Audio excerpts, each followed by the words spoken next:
அனைவருக்கும் வணக்கம். இப்பொழுது நாம் அடுத்த தலைப்பாக பார்க்க போகிறது சுவாச ஓட்டமும் பஞ்சபூத தத்துவங்களும் என்ற தலைப்பில் நம்ம ஒரு சில கருத்துக்களை பகிர்ந்து கொள்ள போகிறோம். அதில் என்னன்னா, இந்த பஞ்சபூதத்தின் தத்துவங்களை வேறு பல வழிகளில் தெரிந்து கொள்ளலாம். அப்படின்னா அந்த தத்துவத்தை நம்ம வேறு பல வழிகளை நம்ம தெரிஞ்சு கொள்ளலாம். அது என்னன்னா, நம் மூச்சு விட்டு கொண்டிருக்கும் போதே இந்த 5 தத்துவங்களையும் கூடவே நடைபெற்று கொண்டு தான் இருக்கின்றன. இந்த நம்ம மூச்சு விடுறோம்ல, அந்த மூச்சிலேயே இந்த 5 வகையான தத்துவமும் உள்ளே போயிட்டு வெளில வந்துக்கிட்டு தான் இருக்குது. நிலம், நீர், நெருப்பு, காற்று, ஆகாஷ், இந்த 5 தத்துவங்களும் மூச்சிலே இருக்குது அப்படின்னு சொல்கிறாரு. சரிங்களா? இப்படியான மூச்சு காற்றானது ஒவ்வொரு நாசுதாரத்திலும் ஓடிக்கொண்டிருக்கும் போதே இந்த 5 பூத தத்துவங்களும் வரிசையாக ஒன்றன் பின் ஒன்றாக செயல்பட்டு நடந்து கொண்டு வந்திருக்கின்றன. இதன் செயல்பாடுகள் ஒரு கால பிராணத்துக்கு உட்பட்டு இருக்கிறது. இந்த செயல்பாடு ஒரு கால பிராணாயத்துக்கு, அதாவது கால பரிணாமத்திற்கு உட்பட்டு இருக்கிறது அப்படின்னு சொல்கிறாரு.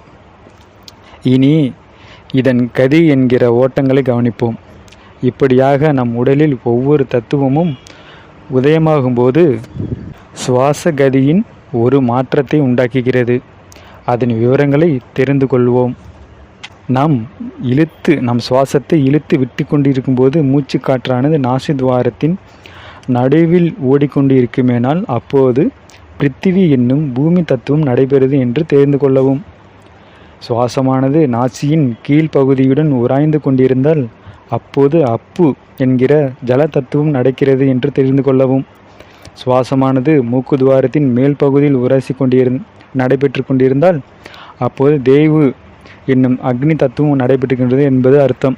அதாவது தேய்வு தத்துவம் அது என்னன்னா, மேல் பகுதியை உரசி கொண்டு நடைபெற்று அது தேய்வு என்னும் அக்னி தத்துவம் நடைபெறுது என்று தெரிந்து கொள்ளணும். சுவாசமானது மூக்கின் மூளை பகுதி ஒரு சைடில் மூளை பகுதியை ஒட்டி ஓடிக்கொண்டிருந்தால் அப்போது ஆகாச தத்துவம் நடைபெற்று கொண்டிருக்குது என்பது நாம் தெரிந்து கொள்வோம். சரிங்களா?